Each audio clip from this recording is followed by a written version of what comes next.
buenas noches con todos. Gracias por acompañarnos en esta jornada. Les damos la bienvenida a todos y cada uno de ustedes al inicio de este webinar que en unos minutos vamos a iniciar formalmente. Queremos agradecer la presencia de todos y cada uno de nuestros asistentes, de nuestros estudiantes, colegiados y profesionales que se están sumando a este importante tema que hoy se va a desarrollar. ¿Cómo hacer un buen trabajo de investigación a nivel de pre-postgrado? Es una interrogante que va a ser desarrollada por nuestro especialista. Estamos hablando de Ena Cecilia Obando, quien obviamente va a desarrollar el tema.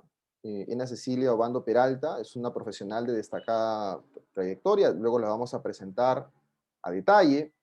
Queremos destacar también la presencia de nuestras autoridades, nuestros integrantes y líderes del Consejo Directivo, quienes están aquí presentes, y también recordarles que esta sesión viene siendo grabada y luego se va a compartir.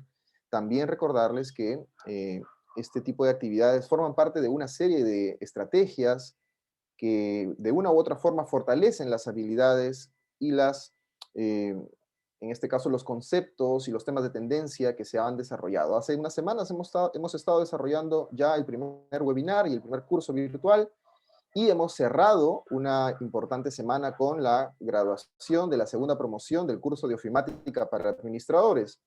Una serie de sucesos que definitivamente encaminan muy bien este 2021. Bueno, vamos a iniciar entonces esta importante jornada académica dándole la presentación y saludo formal a todos y cada uno de los miembros de nuestro Consejo Regional de la Libertad. Y para eso saludamos a nuestros directivos, a nuestro decano Miguel Vázquez, a nuestro vicedecano Pedro Mesa, a nuestro director de Economía y Finanzas Enrique Alarcón, a nuestra directora de Secretaría Esli Cerrato, asimismo a nuestro director de Información Científica y Tecnológica Omar Maguiña, a nuestro director de Imagen Institucional Harry Iglesias y también a nuestro director de Desarrollo y Habilitación Profesional, Segundo Vergara. Queremos destacar también a Cris Otiniano, quien es nuestra directora de Seguridad y Bienestar Social. Un saludo a cada uno de ellos y también a quienes están obviamente presentes acompañándonos en esta jornada. En este momento quiero invitar a nuestro decano, el doctor Miguel Vázquez Polo, para las palabras de apertura de nuestro webinar.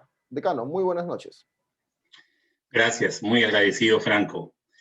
Bien, muy buenas noches a todos ustedes. Sean bienvenidos a esta aula virtual, a la actividad organizada por el Colegio de Licenciados en Administración, La Libertad, a través de la Dirección de Desarrollo y Habilitación Profesional a cargo del maestro Segundo Vergara Castillo. Bien, el tema que vamos a desarrollar hoy día lo considero bastante importante, pero antes quería también saludar, darle la bienvenida y agradecerle a la doctora Ena Obando Peralta, quien va a tener a cargo el desarrollo de este tema muy importante desde desde el punto de vista académico. Bien, les decía, los trabajos de investigación hoy más que nunca, en la situación en que estamos viviendo y el escenario global, nacional, el escenario local, demuestra y evidencia los niveles y las ventajas que tiene hacer investigación en el mundo. En los países que están más avanzados e invierten mucho más en los temas de investigación son aquellos que en este momento pues están aprovechando ese conocimiento de sus investigadores y están saliendo adelante para superar esta crisis sanitaria, ¿no? Entonces, hoy más que nunca se observa la importancia y la relevancia que tiene la investigación en el progreso de la humanidad, en el desarrollo de la humanidad, también en la solución de los problemas de salud que nos aquejan permanentemente. Entonces, dentro de este contexto, considero yo de que también hay un fundamento filosófico. Kant, Popper hablan del principio de la sucesión y la cuestionabilidad, ¿no? Donde todo es cuestionable, donde todo principio, toda ciencia debe ser cuestionable y sometida permanentemente a ver si continúan esos principios y hay conocimientos que derrumban a otros conocimientos, principios que derrumban a otros principios. Y esto es muy bueno, porque así va avanzando la ciencia. De otra manera no sería posible si todo consideramos que es perfecto, ¿no? Pero para esto se necesita que los investigadores tengan una metodología, un trabajo académico, un desarrollo del trabajo para que pueda ser entendido a nivel mundial. Y en ese afán de nuestro aprendizaje es que nuestro colegio ha creído conveniente organizar este evento a cargo de la doctora Ena Obando Peralta, quien nos va a dar unos alcances de cómo hacer un trabajo de investigación a nivel de pregrado y a nivel de posgrado. Espero que el conocimiento y la sabiduría que ella tenga para poder compartirlo con nosotros nos permita, al terminar este webinar, este evento, haber adquirido tener mayor claridad para poder desarrollar nuestros trabajos de investigación. Hay veces tenemos el conocimiento, tenemos tanto conocimiento, que el problema es cómo ordenarlo metodológicamente a efectos de lograr un trabajo de investigación eficiente, destinado a la innovación de los conocimientos actuales o a la creación de nuevos conocimientos. Bien, entonces bajo ese fundamento es que yo invito a la doctora Ena Obando Peralta para que pueda compartir con nosotros su sabiduría, dándole gracias también a los señores directores que se encuentran presentes y que con su presencia pues enriquecen más esta aula virtual y estos momentos que vamos a compartir. Muchísimas gracias y adelante, por favor. Muchas gracias, decano, gracias por su participación. Efectivamente, en este momento vamos a hablar de nuestra expositora, una profesional muy destacada, quien tiene mucha experiencia, ¿no? Cuando hablamos de Ena Cecilia Obando Peralta, estamos hablando de una abogada, economista y docente. Ella es, efectivamente, es también conciliadora, tiene una maestría en educación, con mención en didáctica en la educación superior, maestría en Derecho con mención en Derecho Civil Empresarial, una maestría en Administración con mención en Recursos Humanos, maestría en Educación con mención en Gestión Educativa y Acreditación, y también una maestría en Educación con mención en Investigación Científica. Todos estos estudios en la maestría de Educación son concluidos en la maestría de Educación con mención en Docencia Virtual. También tiene un doctorado en Educación, doctoranda en Derecho y maestranda en Informática Educativa y Tecnologías de la Información. Tiene una amplia experiencia en el trabajo en docencia universitaria a nivel de pre y posgrado, con dominio en diferentes idiomas, todo lo que son herramientas de Internet y obviamente aplicativos de uso de escritorio. Estamos hablando de una profesional muy preparada para este tipo de retos y justamente con esta visión global de negocio que ella tiene, la creatividad en el diseño y la ejecución de estrategias, es que vamos a desarrollar este webinar. Para esto, quiero recordar que nosotros tenemos habilitado el chat y a través del chat ustedes pueden ir a lo largo de esta exposición, pueden ir formulando sus preguntas y nosotros, finalizada en la parte final de la exposición, vamos a compartir estas interrogantes con nuestra expositora para que obviamente haya una dinámica mucho más controlada. Y bueno, sin más preámbulos, Ena, ¿qué tal? Muy buenas noches. Muy buenas noches con todos, ¿no? En primer lugar, pues darle las gracias, ¿no? Al Colegio de Administradores, en su decano, el doctor Miguel Vázquez, ¿no? Muchísimas gracias por la invitación. Veo muchos colegas, muchos amigos presentes el día de hoy y definitivamente, pues no soy administradora, soy economista, pero me siento en casa, ¿no? Viéndolos a todos ustedes. Muy buenas noches. Bien, si me permiten, voy a Sí, empezar. ya tienes el acceso para compartir, correcto. Perfecto, gracias. Excelente. Perfecto. Bien, entonces voy a empezar el día de hoy dando primero pues las gracias a todos ustedes por estar presentes y mi ponencia, como conversábamos con el profesor Segundo Vergara, obedece a traerles cosas muy prácticas que constantemente nosotros nos chocamos cuando queremos hacer una tesis, ¿no? Entonces, quiero decirles que el título de la ponencia me lo dio el colegio, y creo que ha sido un título bastante retador, porque no es de pronto como que se toque un tema en específico, sino que de pronto me lanzan el reto de cómo hacer un buen trabajo de investigación a nivel de pre y posgrado, ¿no? Entonces, he tratado de resumir una experiencia ya, en mi caso, de más de 15 años, dictando el curso de tesis a nivel de pre y posgrado, y tratando de ver cuáles son esos, no voy a decir errores, porque cuando nosotros no conocemos algo no es que sea un error, sino cuáles son esos puntos débiles que todo tesista o persona que esté iniciando en este proceso de investigación es que tiene. Entonces, les he traído un pupurrí realmente bastante enriquecedor, creo yo, y que de verdad espero que sea de utilidad y que lo comparto, y por favor tengan a bien poder hacer esas preguntas, y si tienen alguna duda en que amplíe alguno de los puntos que voy a tocar, definitivamente pues estoy plenamente a su disposición, ¿ok? Entonces, quiero empezar lanzándoles una pregunta para conocernos un poquito mejor, y esta pregunta pues es la que ustedes van a encontrar. Pueden ingresar a la página de menti.com, como la encuentran ahí, y digitar ese número, o simplemente pueden darle clic en el enlace que acabo de compartirles por el chat. Sí, no sé si lo pudieron hacer. Y si hacen eso, van a encontrarse con una pregunta que indica, ¿usted está realizando una tesis? ¿Sí? Esa es la pregunta que van a encontrar, y yo voy a compartir en este momento donde van a aparecer las respuestas, y ahí está. Entonces, en este momento tenemos en sala 35 participantes aproximadamente, entonces ya vamos que 8 están indicando que sí, 1 por ahí está indicando que no.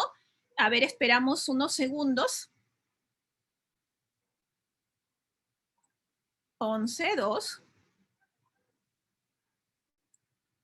4. Bien, por el chat también me colocan que no. 12 personas me indican que sí.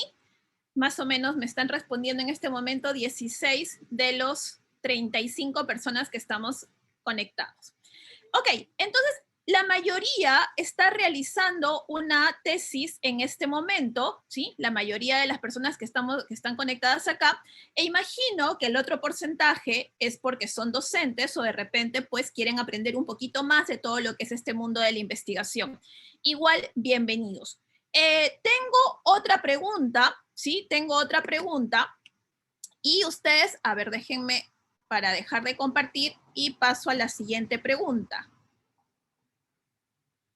En el mismo enlace, por favor, existe otra pregunta. Si usted está realizando una tesis esta es de pregrado o de posgrado, por favor. Posgrado, posgrado, pregrado, pregrado, posgrado, posgrado. Perfecto. Entonces, ya tenemos más o menos un poquito mapeado a los participantes. La mayoría sí está haciendo una tesis, y la mayoría de los que está haciendo una tesis pues es de posgrado antes que pregrado. Bien, entonces ahora sí regreso, gracias, regreso a compartir las diapositivas. Bien, entonces esto era un poquito para conocerlos y más o menos para ir dando los ejemplos de acuerdo al público que en este momento pues tengo. Bien, les traigo acá un refrán, ¿no? Si no sabes para dónde vas, cualquier camino te sirve. Y es algo que yo veo constantemente en mis clases, tanto ya sea de pregrado o de posgrado, que todas las personas que intentan hacer una tesis intentan colocar, pues, una muy buena predisposición para hacerla, y todas las ganas, y entran súper emocionados, pero en el camino se van frustrando, ¿no? En el camino se van frustrando y empiezan a tomar cualquier decisión en este camino, y cualquier camino le va a servir si no tienen un objetivo marcado, ¿no? Entonces, si no sabes para dónde vas, pues definitivamente cualquier camino te sirve, pero no te va a llevar al objetivo que nosotros deseemos. Y de verdad que es muy fácil frustrarse, insisto nuevamente, cuando no se tiene delimitado o entendido lo que uno va a hacer. Bien, voy a darles entonces estas pautas generales que he visto que por lo general se necesitan para hacer un trabajo de investigación. Lo primero, Cuando uno intenta hacer un trabajo de investigación, por lo general, pues tiene una idea de lo que quiere investigar y de pronto empieza a buscar esta información y ahora que estamos pues en un momento de pandemia, no existen ahora estas, o existen, pero no podemos acudir a estas bibliotecas presenciales, sino que tenemos que acudir a lo que son bases de datos. Entonces, cuando yo converso con los estudiantes y les digo, por favor, que acudan a una base de datos, los estudiantes no entienden todavía qué es una base de datos. Y una base de datos es un conjunto de datos pertinentes a un mismo contexto y almacenados sistemáticamente para su uso. En otras palabras, esta base de datos va a contener mucha información. Normalmente, sí, y hay una discusión ahí, si dicen que el Google, perdón, es una base de datos o no lo es. Hay mucha discusión ahí, pero si vamos al stricto sensu de lo que es la definición de una base de datos, entonces sería una base de datos. Pero existen bases de datos especializadas de acuerdo a las carreras que nosotros estamos investigando, de acuerdo a las áreas que nosotros estamos investigando.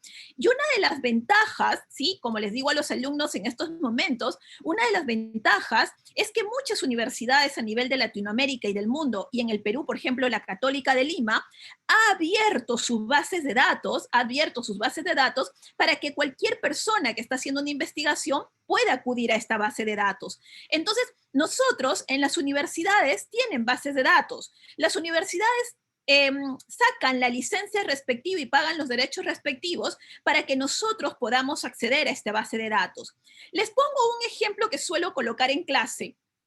Le digo a los estudiantes, ¿no? Por ejemplo, si es un sábado por la tarde o por la noche, estamos en casa, hay toque de queda, no podemos salir y nosotros queremos ver una película. Nosotros tenemos, por ejemplo, podemos verla por señal abierta con una antena y ponemos un canal y vamos a ver una película de repente pues un poco antigua, ¿no? De repente corremos el riesgo de que ya las hemos visto todas, ¿no? Entonces por ahí me van a decir alguien, profesora, pero ¿podría verla en Netflix? Ah, entonces Netflix es una base donde está recopilada varias películas y como ya hay un pago, ya hay un derecho que se debe pagar para esta plataforma, entonces ya las películas las hay recientes y las hay de una propia producción. Y así nosotros podemos distinguir cómo nosotros podemos tener acceso a películas por señal abierta, pero estas son antiguas, ¿no? Y o tenemos películas seleccionadas, clasificadas en Netflix, que están bien seleccionadas de acuerdo a lo que las personas van buscando y las tenemos clasificadas en series, en películas, en fin. Entonces, esta es una analogía de lo que sería pues una base de datos. Acá les pongo una serie de bases de datos que están, insisto nuevamente, que la mayoría de universidades tienen, las universidades en nuestra ciudad tiene convenios con estas bases de datos. ProQuest es mucho tema de ciencias económicas, todo lo que tenga que ver con administración. En Exco también encontramos temas de administración, lo mismo que en Pearson. Y como les decía, existen bases de datos de acuerdo a las especialidades. Por ejemplo, en Derecho nosotros usamos mucho VLEX o VLEX, como le llaman algunos, ¿no? Son bases de datos especializadas. Sitebooks trata todo relacionado a temas de psicología y así nosotros podemos encontrar diferentes bases de datos. Entonces, si nosotros tenemos por ahí alguna idea de lo que nosotros más o menos queremos investigar, podemos usar estas bases de datos. Y lo interesante de esta base de datos, como lo explicaré más adelante, es que podemos colocar filtros, ¿sí? Existen diferentes tipos de filtros que nosotros podemos ir seleccionando para al final quedarnos con lo mejor de lo mejor para nosotros, porque obviamente estos filtros que vamos a ir aplicando va a servir para que nosotros podamos pulir y seleccionar lo que realmente a nosotros nos sirva. Entonces, por ahí podemos ir marcando tendencia, es decir, podemos ir viendo qué es lo último que se está hablando en algo como para ir investigando acerca de ello, ¿no? Entonces, es bastante interesante el poder conocer estas bases de datos y no solamente recurrir al Google o al Google académico como lo hacen la mayoría de estudiantes. Bien. Otro de los puntos que la mayoría de estudiantes no conoce son los famosos gestores bibliográficos, ¿no? Cuando nosotros tenemos que citar el Word, el programa Word, trae ya trae incorporado el que nosotros podamos usar las citas, ¿no? En este caso, en administración citamos con APA, entonces ya trae incorporado el que nosotros podamos citar con APA, pero por ejemplo, una de las cosas que hasta ahora no se actualiza en el Word es que sigue siendo con APA sexta edición. Nosotros sabemos que en noviembre del 2019, pues esto cambió a séptima edición y ya nosotros no podemos usar el Word del APA del Word porque realmente ahí todavía tiene algunos errores que van a hacer que nuestro trabajo no salga correcto. Pero sin embargo tenemos gestores bibliográficos. Yo les invito a que investiguen un poquito acerca de ellos y familiarizarse con algunos, ¿no? Yo tengo amigos que me dicen, que veo acá conectado, por ejemplo, el profesor Francisco, y él me dice, yo soy Zotero, yo trabajo con Zotero, sin embargo, particularmente, por ejemplo, yo trabajo con Mendeley, ¿no? Entonces, va a depender un poquito con cuál gestor bibliográfico nosotros nos enganchamos más. Estos gestores bibliográficos son una maravilla porque nos va a permitir a nosotros, por ejemplo, ir buscando información en estas bases de datos y los va adicionando automáticamente por el vínculo de la dirección electrónica y se crea una propia carpeta dentro de nuestra computadora o lo podemos tener también como cuenta en la nube y se va archivando todos estos documentos con su link que nosotros estamos adicionando. Y luego nosotros podemos seleccionarlo para citar. Y por ejemplo, Mendeley, que es con el gestor bibliográfico que yo trabajo, ya yo le coloco en séptima edición y automáticamente puedo trabajar en el Word, en el mismo Word con el programa Mendeley. Entonces, es muy fácil, tiene un plugin que nosotros lo instalamos en una versión gratuita y puede gestor bibliográfico ingresar dentro de nuestro Word cada vez que nosotros lo abrimos y poder trabajar fácilmente, como también trabajábamos con el APA del Word. Entonces, realmente no hay nada que extrañar y podríamos nosotros utilizarlo fácilmente. Y es más, tener toda esta información que nos ha servido de input para nuestra tesis. Entonces, es muy fácil cuando estamos con nuestro asesor, cuando estamos con nuestro profesor de tesis o cuando estamos con nuestro jurado, de repente en un momento de la sustentación, cuando nos dicen, ¿y ese libro de dónde viene? Simplemente nosotros tenemos abierto y podemos mostrarles. Entonces, realmente es de mucha ayuda. Otra de las cosas que nosotros tenemos que conocer si estamos haciendo una tesis, definitivamente pues son todos los sistemas antiplagio que existen. Existen varios en el mercado y todos funcionan más o menos de la misma forma. Es decir, comparan el archivo que uno está subiendo, lo comparan con la información que está primero en el propio sistema de este sistema antiplagio. Por ejemplo, voy a usar uno de los más conocidos, que es el que usa la mayoría de universidades acá en la ciudad de Trujillo, que es Turnitin. Entonces, Turnitin compara con todos los archivos que hayan subido o que se hayan subido al propio Turnitin, ¿sí? Esa es una de las cosas con las que compara. Dos, compara con todos los artículos de revistas científicas indexadas. Y tres, compara con lo que se ha subido en la internet. Entonces, el Turnitin tiene tres opciones con las que compara, pero no solamente el Turnitin hace eso, sino los sistemas antiplagio hacen lo mismo. Comparan con los propios archivos subidos por los estudiantes, el docente, al propio sistema, con lo subido por artículos científicos y subidos por todo lo que está en el internet. Entonces, es todo un tema, el tema de los antiplagios, realmente mucho por hablar, pero una de las preguntas constantes que me hacen los alumnos o una de las sorpresas constantes que ellos tienen es cuando de pronto me dicen, no, profesora, yo lo subí mi archivo y tenía, por ejemplo, 12%, y luego pasé al curso de tesis 2, lo volví a subir y ahora mi archivo tiene 15%. Ha subido, ha aumentado, pero profesora, le juro que yo no hice nada, está igualito. Y eso es claro, o sea, es obvio que va a subir el nivel de coincidencias, porque veamos que estos archivos lo que nos da son niveles de similitud y ya tenemos nosotros que hacer como profesores, tutores, asesores o jurados, los filtros correspondientes para demostrar que esto no es plagio, ¿no? Entonces, pero ya veremos eso en un ratito. Entonces, definitivamente sí sube el porcentaje sí sube. Y tiene que subir porque todos los días crece la información que se sube a la nube.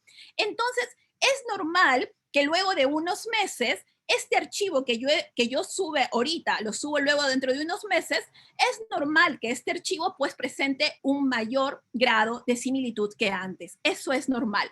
Entonces, esa es una de las preguntas que constantemente pues realizan los estudiantes, ¿no? Otra, vamos acá.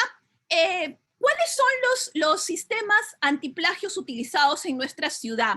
Tenemos que todas las universidades que están en la ciudad de Trujillo utilizan Turnitin, a excepción de una universidad que anteriormente usaba el sistema PlagScan y que ahora está usando Urkun. Ahí ha habido me falta una letra, Urkun, que es el sistema que está usando, ¿no? En lugar de H es K. Ese es el sistema antiplagio que está usando. Entonces, nuevamente, ¿cómo trabajan estos sistemas? Y es bueno conocerlos, es bueno saberlo, porque precisamente nuestro trabajo va a pasar por estos sistemas. Entonces es bueno saber cómo trabajan para que yo a la hora que trabaje, lo trabaje adecuadamente y no tenga ningún problema.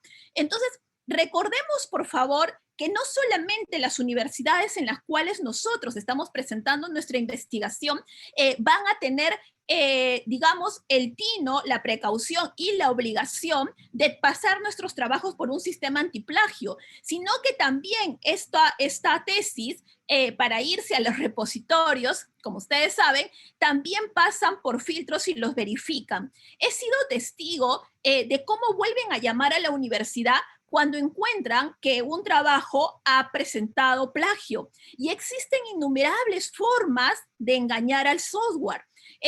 No pretendo enseñarlas acá, pero existen formas de engañar al software porque finalmente es un software. Entonces, por eso es que yo mucho cuando estoy con docentes o dando alguna capacitación a docentes, les digo que siempre, por favor, siempre pidan los archivos en formato Word. ¿Sí? Porque en formato Word es más fácil verificar si es que alguna de estas formas de querer engañar al sistema están siendo aplicadas. Y finalmente, si somos nosotros los que estamos haciendo la tesis, yo les diría no lo hagan, definitivamente no lo hagan. En nuestro país el plagio es un delito y es un delito que aparece en el Código Penal. Entonces es un delito penado. Más allá de recibir una sanción administrativa, insisto nuevamente, pues es un delito. Es mejor aprenderse todos esos trucos para hacerlo bien. Es mejor aprender ello. Entonces, ¿qué significa eso? Significa citar correctamente. Si yo cito correctamente, no voy a tener ningún problema, porque una de las cosas que se colocan en los sistemas antiplagio son los famosos filtros que nosotros le vamos dando a la hora que chequeamos un trabajo. Estos van a depender de la universidad, ¿sí? Entonces van a depender de la universidad qué filtros ponen, pero uno de los que sí es universalmente aplicado es cuando las citas están bien realizadas. Entonces, si nosotros aprendemos a citar correctamente, que no es difícil, vamos a tener un éxito garantizado. Insisto, estos antiplagios están reconociendo el formato de APA. Y una de las cosas que hace es el tema de similitud. Entonces, cuando trabaja tema de similitud, va a poder determinar qué porcentaje de mi tesis es propio y qué porcentaje de mi tesis ha sido tomado de otros autores. Eso no es malo. Nosotros en nuestras universidades todavía no le aplicamos un porcentaje. En otras universidades, sobre todo en el extranjero, sí le aplican un porcentaje. ¿A qué me estoy refiriendo? Por ejemplo, del 100% de mi tesis, se supone en otras universidades que el 20% debe ser cita y el 80% debe ser de autoría propia.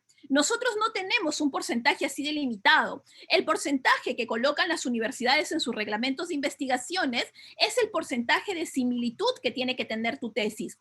Es decir, cuánto de tu tesis es símil a otra información encontrada en el Internet, ¿no? Que es un tema diferente. Entonces, insisto nuevamente, el porcentaje de similitud no es plagio, no es plagio. Yo puedo tener una similitud de 20%, pero esto se debe a que he colocado alguna información que está en la nube. Por lo general, por ejemplo, me aparece en el nombre de las propias universidades. Universidad Nacional de Trujillo, Universidad Privada Antenor Orrego, Universidad Privada del Norte, suelen aparecer. Y algunos alumnos me dicen, doctora, ¿no? Hasta aparece el nombre de mi asesor. Por supuesto que sí va a aparecer el nombre de tu asesor, porque tu asesor ha asesorado otras tesis. Entonces, eso es similitud. Eso no es plagio, ¿bien? Y otra de las cosas que tenemos, insisto, finalmente que ver es pues que no exista nada de plagio, porque eso sí, en todos los reglamentos de las universidades vamos a encontrar que no debe haber plagio, ¿no? En todos los reglamentos de las universidades. Los estilos que yo le acababa de mencionar, que es el que reconocen esos sistemas que estamos utilizando, el estilo de CITES-APA. Sí, muchos cuando recién han empezado a hacer su tesis, dependiendo de qué año han empezado a hacer su tesis, se encuentran con este tipo de estilo. Particularmente cuando yo estudiaba y sacaba mi título de pregrado, no utilizábamos APA, ¿no? Entonces, a lo largo ya de los años, las universidades han empezado a unificar los estilos y esto va de acuerdo a las especialidades. Entonces, nosotros, por ejemplo, tenemos así, grosso modo, que si estamos hablando de química, usamos el estilo de ACS. Si estamos hablando de física, IP, si estamos hablando de matemáticas, AMS, y así sucesivamente. Por ejemplo, para lo que es ciencias médicas siempre hablamos de Vancouver, para lo que es ingenierías hablamos de ISO, y para lo que son ciencias sociales, que está administración, economía, derecho, estamos hablando de APA, ¿sí? Estamos hablando de APA. Entonces, cuando yo les digo a muchos estudiantes, el sistema de citas que vas a tener que usar es APA, muchos dicen que es APA, ¿no? Por primera vez les suena a algo raro. Entonces, veamos que APA no es un sistema nuevo. APA data de 1952 y en noviembre del 2019, estamos en su 7ª edición. No es que cambie todos los años, para nada, ¿no? Si nosotros podemos ver, de la primera edición fue en 1952, la segunda edición fue en 1974, y vemos que así ha ido cambiando de verdad con lapsos bastante significativos. Entonces, quiere decir que tenemos que acostumbrarnos a esta 7ª edición, porque definitivamente la tendremos, calculo yo, que por 5 años más aproximadamente. Entonces, tenemos que aprender a citar en APA 7ª edición y dejar, porque veo todavía algunas universidades que siguen citando en APA 6ª edición, puedan ir ya actualizándose a la APA 7ª edición sola por una sencilla razón, ¿sí? Y la sencilla razón es que los sistemas antiplagio sí están actualizados, es decir, sí van a reconocer el APA 7ª edición y no la 6ª. Entonces hay que tener mucho cuidado con ello. Aquí está aproximadamente, si nosotros queremos descargar, está en venta en internet lo que sería el manual de APA en 7ª edición. Y lo interesante es que no está la versión en español. La versión en español todavía está a la venta, pero la 6ª. Es decir, la empresa oficial encargada de hacer la traducción de las normas APA es la Editorial Moderna. Esta Editorial Moderna se encuentra en el país de México y todavía no ha sacado la traducción oficial. Lo que nosotros tenemos circulando por las universidades, ¿sí? Son traducciones hechas por algunas otras universidades, ¿no? Por ejemplo, tenemos la traducción hecha por la Universidad Central de Colombia, pero es una traducción hecha, y estas traducciones son a ciertos capítulos de todo el manual de APA. Esta universidad ha hecho una traducción y tiene una paginación de 26 páginas. La Universidad Javeriana de Colombia ha hecho una traducción y esta tiene 37 páginas. Y aprovecho también para decirles que la Universidad Javeriana da un curso gratuito de cómo citar en APA. Se los recomiendo, es muy bueno y es totalmente gratuito. Tiene un nombre bastante bonito, se llama Apasionate con APA, ¿no? Por ahí se los recomiendo.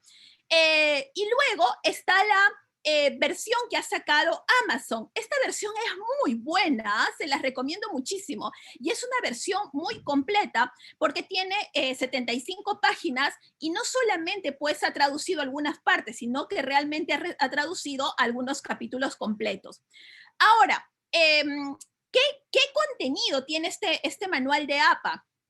Como ustedes pueden ver en pantalla, tiene un contenido bastante interesante. No solamente tiene que ver con citas y referencias bibliográficas, que es lo que la mayoría de universidades toma, sino que también tiene que ver con tablas y figuras. Miren ustedes, principios de publicación y escritura académica, elementos y formatos de papel, normas de presentación de informes de artículos de revistas, estilo de escritura y gramática, pautas de lenguaje libre de prejuicios, mecánica de estilo, las famosas tablas y figuras, obras acreditadas en el texto. ¿Y por qué lo cito o por qué lo coloco en rojo? Porque ahí está todo lo que es todas las citas que nosotros usamos. Lista de referencias, ejemplos de referencias, referencias legales y procesos de publicación. Entonces, como ustedes ven, pues el manual de APA es un manual bastante completo. ¿Y qué diferencias hay entre la versión en inglés y en español, por si se lo preguntan?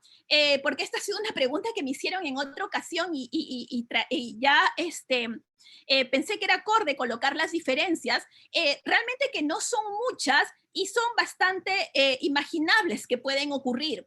La primera está relacionado con la versión en inglés y en español de la famosa I, ¿no? La I que se usa en inglés y la I que se usa en español. Si nosotros a la hora de usar el Word nos pone esta I, ¿no? Nos pone la I del inglés. Esa cita no sería correcta porque nosotros tenemos un texto en español.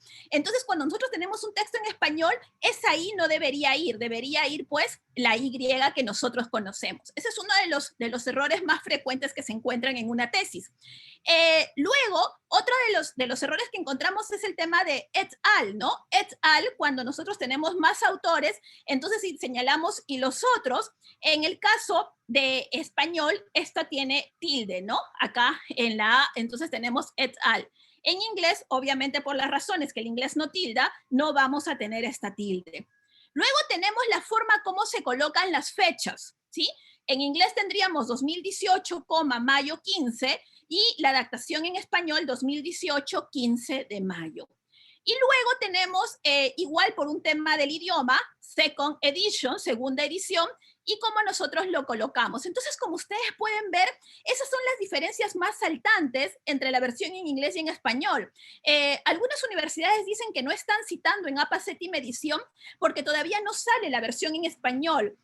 Yo considero particularmente, y es una opinión muy propia, que eso es un error, porque las diferencias ya se las conocen y no van a cambiar. Entonces, si ya las conocemos, ya podemos trabajar en APA séptima edición. E insisto nuevamente, sobre todo porque los sistemas antiplagio ya leen el APA séptima edición. Entonces, hay que tener mucho cuidado, ¿no? Y una de las preguntas que yo siempre suelto es, ¿por qué citar? Los alumnos me suelen decir eso. Y definitivamente la respuesta es súper fácil. ¿Por qué citar? Porque simplemente esa información no es mía. Esa información no es mía, yo no la he creado y yo tengo que respetar los derechos de autor. Si nosotros queremos investigar, ¿sí? Si nosotros queremos investigar, si queremos contribuir a ese proceso, a ese conocimiento científico del cual nos hablaba el decano, respecto, por ejemplo, ¿no? A las teorías de Popper y demás que apasionan tanto, nosotros tenemos que citar. Si yo en este momento, por ejemplo, hablara del nexo, que es uno de los elementos dentro de todo problema de investigación científica, uno de los requisitos de que todo nexo, por ejemplo, sea neutro, que todo requisito de todo nexo es que sea neutro, así lo dice Popper, porque si no lo colocas neutro, te quedas sin hipótesis, así de importante es, yo no voy a decir que esa definición o esa característica tan importante es de Naubando. Definitivamente no lo es. Esa característica tan importante, quien dice eso es Popper. Entonces, miren lo importante que es reconocer la autoría de las personas que realmente lo han dicho. Eso es muy importante. Entonces, ¿por qué citamos? Porque tenemos que hacer una investigación responsable, tenemos que hacer una investigación ética y sobre todo una investigación legal, ¿no? No tener problemas ni administrativos ni temas judiciales posteriormente. Entonces, es importante que nosotros citemos. ¿Qué pasa si no citamos? Si no citamos, nosotros vamos a cometer plagio, en algunos casos autoplagio, porque esa es otra de las cosas que he encontrado comúnmente, que los estudiantes me dicen, profesora, he cogido parte de mi tesis de pregrado y ahora la estoy usando en mi tesis de maestría, pero no es plagio, ¿ah? Porque todo ese marco teórico lo hice yo, entonces eso me pertenece. Es más, con todas las aportes propios, porque esos fueron míos. Entonces yo no los tengo que citar. Por supuesto que se tienen que citar. Bien, entonces eso sería autoplagio. Y lo otro, que si nosotros no citamos correctamente, pues simplemente estamos haciendo citas incorrectas. Acá hay algo que siempre coloco y que me parece importante mencionar. He puesto una línea roja en esta hoja, y ustedes dirán ¿por qué? Porque muchos tesistas suelen colocar citas demasiado extensas y suelen pasarse la mitad de una hoja. Eso no es correcto. Las citas como máximo textuales o parafraseadas de un párrafo no deberían pasar más allá de la mitad de una hoja. Si nosotros tenemos tanto de alguien que queremos tomar, lo que podemos ir haciendo es, podemos ir partiéndolo, es decir, podemos citar, cortamos parte de la cita, comentamos un poco, hacemos un poco de aporte propio y continuamos nuevamente colocando citas, ¿no? Podemos hacer eso, pero no es que podamos hacer toda una hoja completa de alguna cita de alguna otra persona. Eso es algo que también comúnmente puedo ver en las tesis. Y otra de las cosas que trae, y esto está tomado del manual de APA, es que siempre hay que cuidar, asegurar el tema de ortografía, de nombres de los autores y las fechas de publicación. Hay que cuidar que vayan todas las ideas que obviamente no son nuestras y poner siempre, obviamente, todo lo que es los trabajos, las citas, las palabras básicas o toda esta información básica que se necesita. También nosotros debemos cuidar hacer citas que sean difíciles de entender. No vamos a sonar más interesantes por hablar en difícil. No, vamos a sonar más interesantes si realmente hacemos que las cosas suenen más fáciles. Luego, hay que buscar en la medida de lo posible las fuentes primarias, siempre y cuando obviamente las podamos encontrar. Muchos de los alumnos lo que me dicen es, profesora, yo he cogido una cita de una tesis y he encontrado que está toda la información de ese libro en la parte de la bibliografía. Entonces eso he colocado. Eso no es correcto, eso no es correcto. Yo debería hacer una cita de cita en ese momento, ¿no? Entonces, en la medida de lo posible, hay que colocar las fuentes primarias. Luego hay que documentar todos los hechos, los datos y las cifras que nosotros encontremos, porque sobre todo no es de público conocimiento y algo que no sea de público conocimiento nosotros tenemos que citar. Y es importante hacerlo y es importante colocar hechos y datos y cifras porque eso le va dando la solidez que nuestra investigación necesita.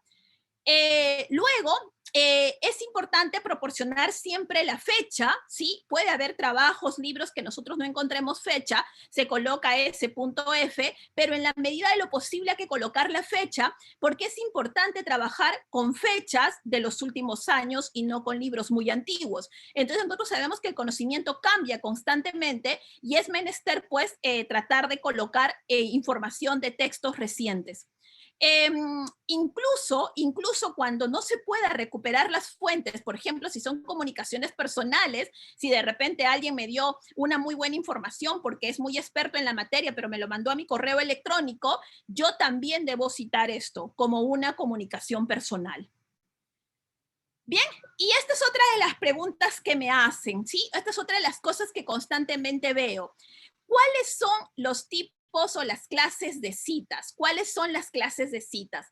Existen, ¿sí? Existen 3 tipos de citas. Las citas directas, o también conocidas como citas textuales, Las citas indirectas, también conocidas como citas paráfrasis, y las comunicaciones personales. Estas últimas, la mayoría de tesistas no las manejan. En las citas directas se pueden dividir en citas cortas, que son menos de 40 palabras, las citas en bloque o citas largas, que son más de 40 palabras. Y luego, ya sea las citas cortas, las citas en bloque, las citas indirectas, todas se dividen a su vez en citas parentéticas o citas narrativas.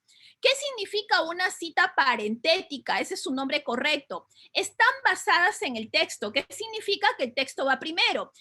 Los chicos suelen decir, profesora, ¿es el APA de inicio o el APA de final? ¿No?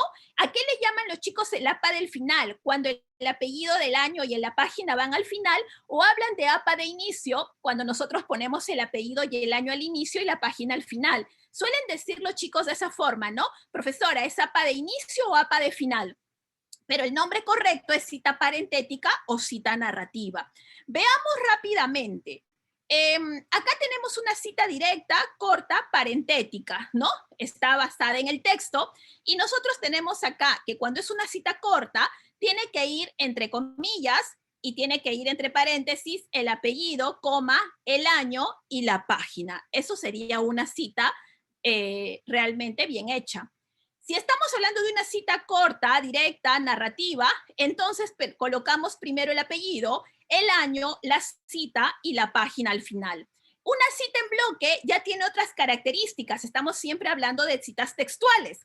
Tenemos que la cita va punto aparte, en un párrafo completamente aparte, y este párrafo pues tiene una sangría o un espacio de 1.27. No es la sangría francesa tiene 1.25, hay que tener cuidado, va a doble espacio, ya no lleva comillas, y sí tenemos pues el paréntesis con el año, el apellido y la página. Aquí tenemos una cita en bloque narrativa, ¿no?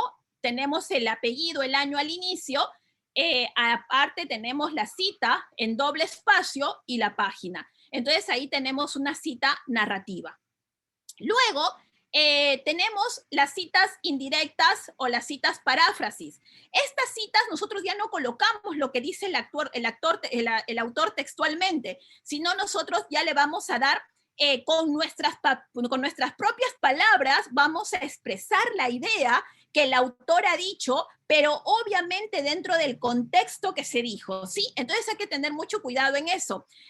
No es una cita parafraseada si yo solo cambio algunas palabras. Por ejemplo, yo acá tengo un texto, ¿sí? Ahí está el texto tal y cual el autor lo dijo, y yo lo que he hecho es cambiar algunas palabras, ¿no? Hechos lo cambio por sucesos, instante lo cambio por momento, individuo fue cambiado por sujeto. Eso, señores, no es una paráfrasis, ¿sí? Eso no es una cita parafraseada. Cambiar algunas palabras no es, y los sistemas antiplagio lo van a detectar tal cual, lo van a detectar. Entonces, yo les recomendaría, pues, no hacer eso, sino leer y entender la intencionalidad que tuvo el autor con nuestras palabras dentro del propio contexto, y lo citamos. Siempre se cita. Una de las cosas buenas que los chicos me dicen, yo prefiero hacer citas parafraseadas, es que ya no importa si tiene menos de 40 palabras o más de 40 palabras, siempre esta cita va a ir sin paréntesis, ¿sí? Perdón, sin comillas. Y además que ya no es obligatorio ponerle la página. A las citas paráfrasis en APA séptima edición ya no es obligatorio ponerle la página, y ya nosotros podemos hacer el texto de manera narrativa normal sin tener que colocar pues ni punto aparte, ni sangrías. Ya nos olvidamos de todo eso en las citas parafraseadas. Bien, ya sea que sea narrativa o ya sea que sea parentética, igual las citas van sin comillas, sin sangría y sin página. Finalmente, las comunicaciones personales es otra de las citas, pero no es muy usado. Estas citas se dan cuando, por ejemplo, expliqué que puede llegar información a nuestro correo electrónico. Como no podemos dar ni el correo ni la contraseña, entonces nosotros colocamos que es una comunicación personal. Y esto también puede ser parentético o puede ser narrativo. Aquí tenemos un ejemplo, ¿no? Entre paréntesis, serias medidas han sido tomadas por la alcaldía para prevenir el suicidio de adolescentes. Entre paréntesis va el apellido, la inicial del nombre, y anotamos que es una comunicación personal y tenemos la fecha correspondiente. Lo mismo sucede en el otro caso. Otra de las preguntas que suelen hacerme los alumnos es, profesora, encontré algo escrito en el libro de alguien, ¿no? Pero lo dijo otra persona. A eso lo conocemos como cita secundaria, o como normalmente le dicen, es cita de cita. Entonces, ¿cómo lo colocamos? Si es una cita parentética, le colocamos el apellido, coma, el año, y colocamos la frase como se citó en el apellido, coma y el año. O podemos colocar el apellido, coma, el año, citado en el apellido, coma y el año. Entonces, ustedes ahí tienen los ejemplos correspondientes. Y esta es una cita secundaria, pero sí, del mismo autor. Cuando nosotros, por ejemplo, estamos utilizando en posgrado nuestra tesis de pregrado, que es algo que normalmente suelen hacer los estudiantes y además que yo recomiendo mucho, porque cuando nosotros hemos hecho una tesis de pregrado, nosotros nos hemos vuelto pequeños grandes expertos en ese tema, y de verdad que darle otro enfoque o utilizar otros instrumentos de técnicas en posgrado es muy bueno para seguir con la línea de investigación. Particularmente yo lo recomiendo. Y ahora sí, otra de las preguntas que me hacen los estudiantes es, ¿y cómo busco información, no?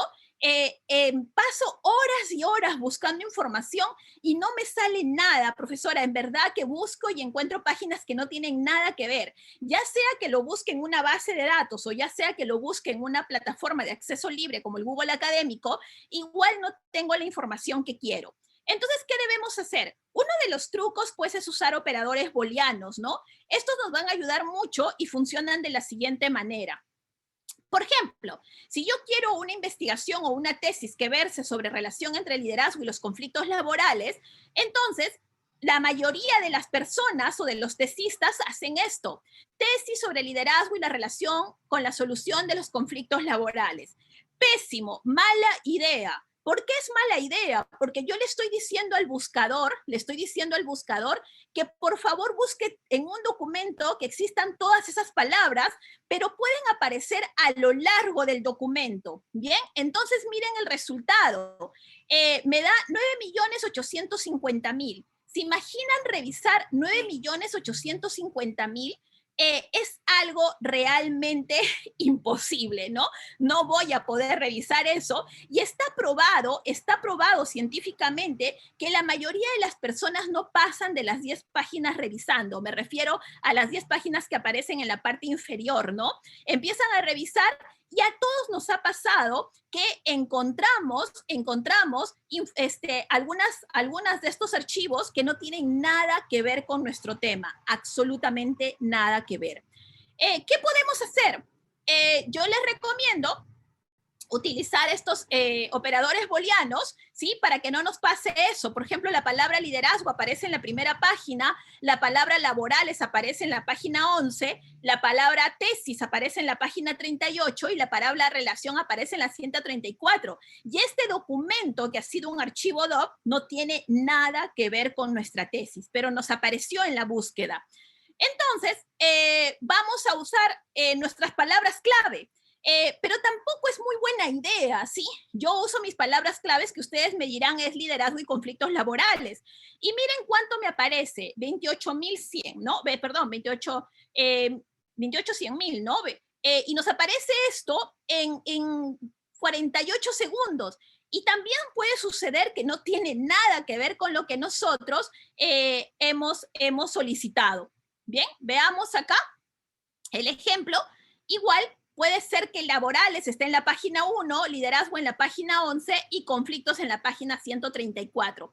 Entonces, un truco es, por favor, colocarle entre comillas. Por favor, escuchen el truco. Es colocar entre comillas la palabra conflictos laborales. Cuando nosotros colocamos entre comillas dos palabras que estamos seguros tienen que ir sí o sí, estamos haciendo que nuestra búsqueda sea más efectiva. ¿Ok? Estamos haciendo y le estamos diciendo al buscador, ya sea una base de datos o ya sea el Google, le estamos diciendo que en una sola hoja queremos que aparezca la palabra conflictos laborales. La probabilidad de que este archivo realmente sea de nuestro interés es alta, es totalmente alta. Entonces, es un buen truco colocarle conflictos laborales. Nosotros también podemos colocar la palabra liderazgo, pero tendríamos que colocarle el signo más. ¿Qué significa? Le estamos diciendo, por favor, danos todos los archivos que contengan la palabra conflictos laborales y liderazgo. Entonces, en una misma hoja, ya es altamente probable, más probable, que este archivo no sea de interés. Entonces, miren a cuánto bajó, a 438,000, ya no los millones que teníamos hace un momento. Bien, nos da solo los archivos que tengan liderazgo y conflictos laborales. Ya no me aparecen los archivos que digan liderazgo, ni tampoco los archivos que digan conflictos laborales, solo conflictos laborales. Bien, aquí está el ejemplo. Otra de las opciones que tenemos es hacerlo no con el símbolo más, sino con su palabra en inglés. Un truco que les doy es que nosotros podemos hacer más efectivas nuestras búsquedas si usamos palabras en inglés, que es la traducción de estos indicadores booleanos, más que usar los mismos símbolos. Realmente tiene un nivel de eficacia mayor. Por ahí pruébenlo, por favor, úsenlo. Bien, y así como nosotros hemos usado el indicador I, también podemos tener el indicador O, ¿sí? Que nos da liderazgo o conflictos laborales. ¿Qué significa eso? Nos da archivo de liderazgo, nos da archivo de conflictos laborales y nos da archivo de liderazgo y conflictos laborales. También nosotros podemos utilizar el indicador de exclusión. ¿Qué significa? Dame todos aquellos archivos que tengan liderazgo, pero no me des los archivos que tengan conflictos laborales, ¿no? Yo se los estoy poniendo de ejemplo, obviamente no queremos eso, pero para que sepa que se puede usar el indicador no. Ahí tenemos, nos da liderazgo, no nos da conflictos laborales ni liderazgo, ni tampoco nos da conflictos laborales solo. Bien, y tenemos también el operador de disyunción exclusiva SOR. ¿Qué significa esto? Nos va a dar liderazgo, no nos va a dar la unión de liderazgo más conflictos laborales y nos va a dar solo conflictos laborales. Ustedes van a utilizar el indicador que más les sugiera para poder encontrar una investigación. Pero les tengo un truco adicional. Y el truco adicional que nosotros utilizamos es ¿en qué tipo de archivo hay mejor información sobre tesis o trabajos de investigación? ¿En qué tipo de archivo? ¿Será extensión.exe? ¿Será extensión.doc? PPT, no. La mayor cantidad de archivos, papers que tienen trabajos de investigación están en PDF. Entonces, si nosotros colocamos, por ejemplo, lo que ya hemos aprendido el día de hoy, liderazgo and conflictos laborales más, y le colocamos en inglés file type, que es tipo de archivo, PDF en 2 puntos, entonces nos va a arrojar una información bastante valiosa. Y miren cómo hemos reducido de los millones y millones que teníamos, en este caso 46,900. Y si ustedes me dicen, profesora, mire, ya que está en eso, ya que nos está ayudando, ¿qué otra opción tenemos? Entonces nosotros también podemos aplicar algunas herramientas, ¿no? Y estas herramientas nos van a permitir a nosotros seleccionar, por ejemplo, y personalizar el tiempo de los archivos. Podemos colocar todos estos operadores que hemos visto con nuestras palabras clave en el tipo de archivo, pero adicionalmente podemos personalizar y decir pues que queremos la información que está o que esta aparece en un determinado periodo, por ejemplo, desde el 1 de enero del 2015 hasta el 31 de diciembre del 2019. Entonces, única y exclusivamente, pues nos van a aparecer ese tipo de información. Bien, y esto les va a servir para hacer una búsqueda muy efectiva. Y acá ya pasamos al penúltimo tema que traigo el día de hoy, y son los pasos para hacer una tesis. Yo les recomiendo, por favor, que no hagan algo de mirar cuando a ustedes les surge una idea de hacer una tesis y de pronto consultar todas las tesis que están tratando sobre lo mismo. Yo les recomiendo a ustedes que sigan los pasos para hacer una investigación. Recordemos que los cursos antes de llevar proyecto de tesis o tesis, ya sea en pregrado o en posgrado, es metodología de la investigación. Y si recordamos qué es metodología de la investigación son los pasos para lograr yo hacer algo, en este caso resolver una investigación. Les he puesto la foto de mi hijo, ¿sí? Es la foto de mi hijo cuando tenía 3 años aproximadamente, bueno, ahora ya mi hijo tiene 12 años, pero es una foto que me trae a un hecho real. Y este hecho es que cuando mi hijo cumple 3 años, le hago una pequeña fiesta infantil, y entre los regalos que recibe un rompecabezas, ¿no? Entonces, y él recibe este rompecabezas y él emocionado, gracias por el comentario, Marlis, y mi hijo emocionado empieza a desarrollar el rompecabezas, colocando pues las piezas en la mesa y hace lo que muchas personas hacen con su tesis. De repente sea que yo todo lo veo tesis, que de pronto mi hijo coge la pieza y miraba así la pieza y miraba en la foto del rompecabezas a ver en qué parte encajaba. Y se pasó mi hijo un buen momento tratando de hacer eso y yo solo lo miraba. Entonces me acerco y le digo, hijo, ¿puedo jugar contigo? ¿Sí? Recordemos pues que a esa edad los hijos son los juguetes, bueno, los padres somos los juguetes preferidos de nuestros hijos y les encanta estar tiempo con nosotros. Entonces no me acerqué a decirle, te puedo ayudar, sino me acerqué a decirle, puedo jugar contigo. Y él me dice, claro, mamá, ¿no? Entonces le digo, hijo, ¿qué te parece si primero, en primer lugar, ponemos las esquinas en este rompecabezas? Rápidamente mi hijo identifica las esquinas, estamos hablando de un rompecabezas para su edad. Luego mi hijo voltea así como decirme, ya las coloqué, mamá, ¿no? Ahora, ¿qué sigue? Entonces le digo, hijo, segundo paso, los lados planos. Y mi hijo rápidamente pone los lados planos y no necesitó voltear y decirme, mamá, ¿qué paso sigue? Sino que rápidamente colocó las piezas de en medio. Entonces yo les pregunto, ¿yo le habré enseñado a mi hijo a armar ese rompecabezas o le enseñé a armar cualquier rompecabezas? Yo le enseñé a mi hijo a armar cualquier rompecabezas. Y la segunda pregunta, ¿soy una Tromi armando rompecabezas? No lo soy, aunque mi hijo juró en ese momento que yo era una Tromi armando rompecabezas. No lo soy, simplemente me conozco los pasos para armar un rompecabezas. Entonces sucede que si traemos esta analogía a colación, la mayoría de tesistas hacen eso. Cogen una tesis y empiezan a mirar dónde encaja. Mira, este tema tengo y estoy buscando otras tesis y mira, más o menos tiene el mismo tema, entonces más o menos voy haciendo el mismo problema y voy haciendo la misma hipótesis y voy haciendo los mismos objetivos. Eso no funciona así. Cada institución, cada empresa, ¿sí? Ustedes como administradores, cada empresa tiene sus propios problemas. Una empresa es para mí una entidad viva, ¿sí? Es una entidad viva y tiene sus propias características. Entonces no podemos hacer eso. Y la única solución que tenemos, pues, es poder aprendernos los pasos para hacer una tesis. Y estos pasos empiezan por identificar una idea, ubicar este problema de investigación dentro del contexto de la empresa que nosotros querramos desarrollar o en el ámbito social que lo querramos aplicar y posteriormente, luego de ello, yo siempre les recomiendo pues hacer una matriz de consistencia, una matriz de operacionalización, siempre antes incluso que llenar un proyecto. ¿Por qué? Porque la matriz de consistencia, la matriz de operacionalización van a ser para mí las columnas fundamentales que van a permitir el que esta pared se sostenga. Bien, entonces yo les invito a que primero sepamos los pasos para hacer una tesis y no sentirnos frustrados en el proceso. Y finalmente, acá hay una anécdota que les quiero contar.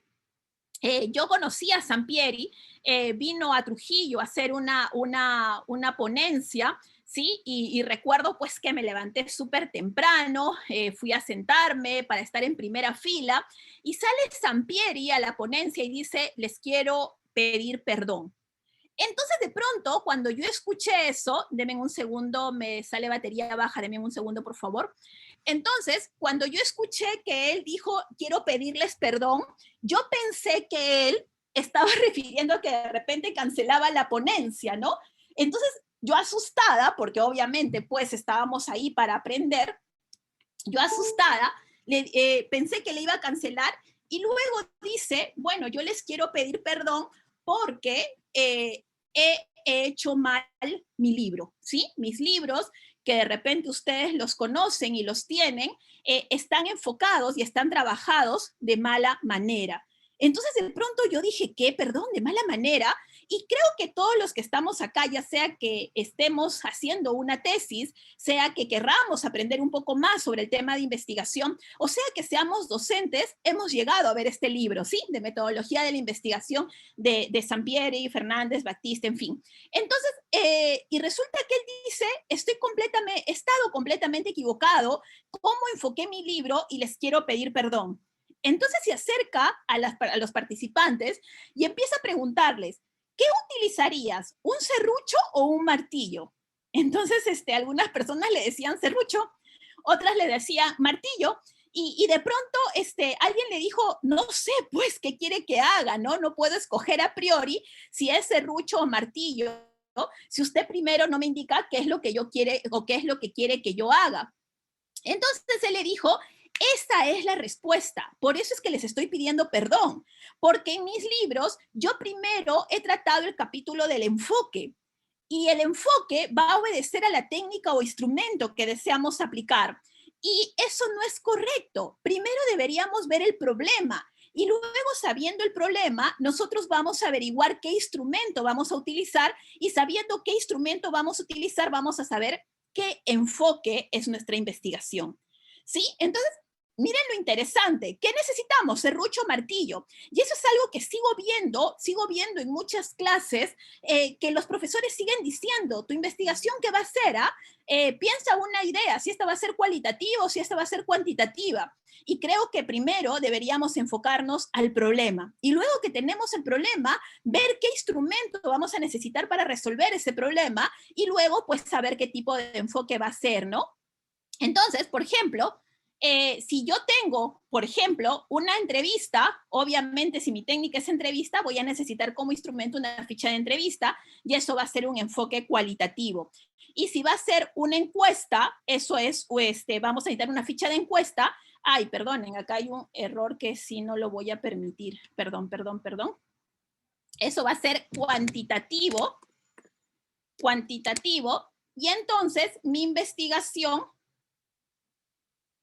perdón, se me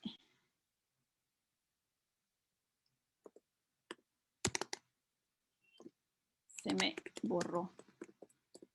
Ok, entonces mi investigación va a ser cuantitativa. Dependiendo de lo que yo señale, dependiendo del instrumento que yo tenga, si es entrevista es un enfoque cualitativo, y si es encuesta, que es un instrumento por excelencia cuantitativo, mi enfoque será cuantitativo. Y si yo uso algún instrumento cuantitativo y otro cualitativo, entonces ahora sí mi enfoque será mixto. Bien, entonces ese finalmente pues es otro de los no errores, sino de las cosas que más tienen conflicto las personas al hacer su tesis. Bien, entonces realmente espero que todo este popurrí de temas que he tratado de tomar, con todo lo que puedo ver en mi experiencia de dictar clases en pregrado y posgrado, haya resultado enriquecedor. Si la pregunta pues que me plantearon al inicio de esta ponencia fue, y acá la coloco, ¿no? Miren cuánto hemos visto el día de hoy, ¿no? Fue cómo hacer un buen trabajo de investigación. Creo que cómo hacer un trabajo de investigación va a depender de conocer todas estas herramientas, y de conocer todas estas partes que les he traído de cómo nosotros podemos aplicarla a nuestra tesis, y nos va a ayudar. ¿Sí? Ya sea a un nivel de pregrado o ya sea a un nivel de posgrado, porque todo lo que les he traído funciona exactamente igual a un nivel de pregrado que a un nivel de posgrado. Bien, muchísimas gracias y quedo lista a sus preguntas. Muchas gracias, Sena, por tu participación. Hemos visto justamente a lo largo de esta exposición una información muy didáctica, muy práctica, Queremos recordarles que esta sesión tiene un chat en el que ustedes pueden compartir sus preguntas, sobre todo de manera práctica. Bueno, ya creo que se había mencionado, ¿no? La consulta que hizo Valeria Méndez al compartir un link, y era un link de un documento de la Universidad Central, y ella me preguntaba si sería adecuada para poder aplicar las normas APA de la séptima edición. Una de las cosas que queremos destacar de la ponencia de ENA, efectivamente, tenemos el material informativo. Recuerden que esto está siendo grabado y que esto se va a subir a nuestro canal de YouTube, y también se va a compartir en nuestro Facebook para que ustedes puedan tener acceso. Y también, desde el día lunes, los interesados pueden acercarse o preguntar a través del correo sobre cómo adquirir, pues, la certificación de este curso, y bueno, de todas maneras enterarse de los otros cursos que se están desarrollando en paralelo. Bien, entonces vamos, bueno, ahí te comparto, Ena, las felicitaciones de parte de Ana Toche, de Gisela Mosqueira, también de Marlies Alicia Cueva, quien destaca tu excelente ponencia. Efectivamente, ¿no? Como lo dijo nuestra expositora, pues es un tema bastante amplio. Sin embargo, creemos que pues hay que tener claridad para el desarrollo de una investigación, y creo que Ena ha hecho un marco muy interesante. Queremos destacar también en este momento la presencia de nuestros... También Valeria felicita la ponencia, te lo comparto, Ena, dice muy interesante la ponencia, felicitaciones, excelente organización. Bueno, gracias a todos y cada uno de nuestros participantes. Y efectivamente, muchos de los que asistieron y han estado presentes en este webinar son profesionales que están desarrollando una tesis, están desarrollando una investigación. Y a veces en ese camino pues sabemos que se necesita un poco de claridad para no, porque a veces las actualizaciones suelen ser un poco confusas, y efectivamente hay que estar atentos a estas normas. Bueno, muy bien, tiene que haber una segunda ponencia, dice Gisela. Ahí está entonces nuestro director de habilitación, quien me imagino estará tomando nota de esto definitivamente. Y efectivamente, ¿no? Son muchos temas esto creo yo, es un punto de partida, ¿no? Un punto de partida que permite luego empezar a visorar, pues, temas más específicos. Muy bien, también saludamos a Olivia, quien ella agradece y felicita la exposición de nuestra ponente. En este momento queremos invitar a nuestro director. Estamos compartiendo este espacio para dar una felicitación, en este caso un saludo, un reconocimiento. Y para eso invitamos a nuestro director de habilitación profesional, quien también está aquí con nosotros. Segundo, muy buenas noches.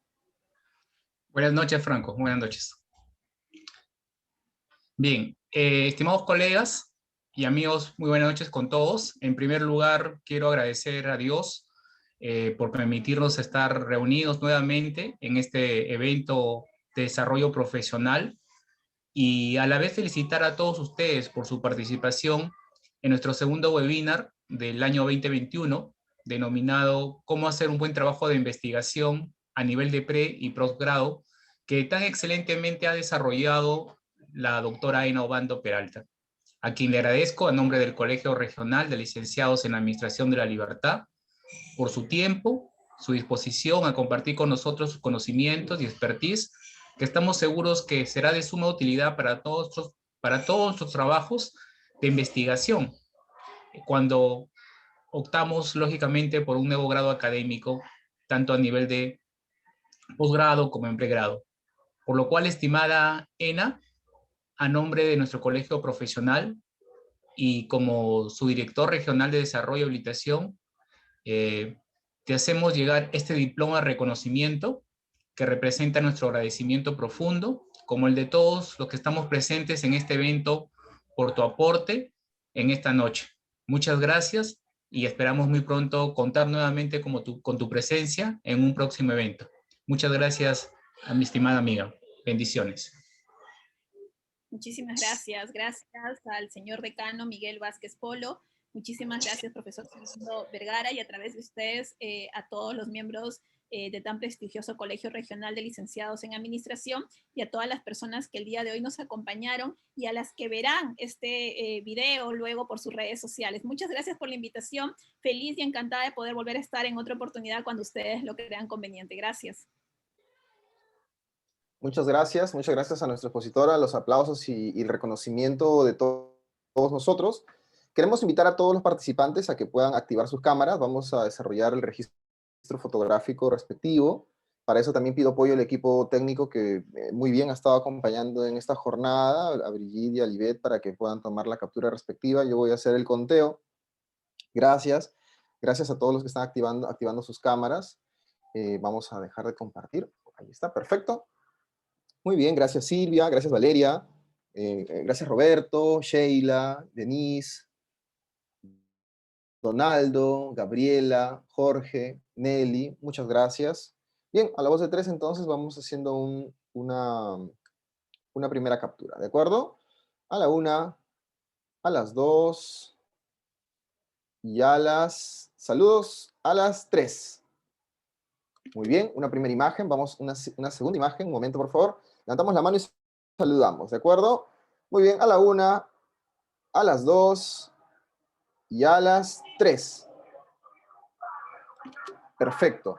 Muchísimas gracias con todos y gracias por acompañarnos en este segundo webinar del año. Y recuerden, visiten nuestra página, nuestras redes sociales. Ahí encontrarán ustedes información como la bolsa laboral, próximos eventos académicos y definitivamente también información de valor para nuestra comunidad gremial y todos los licenciados en Administración de la Libertad. Decano, muy buenas noches.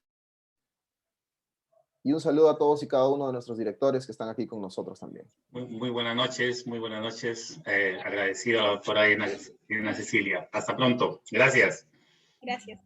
Gracias, Anita, gracias. Buenas noches. Buenas noches, Miguel. Buenas noches con todos los colegas.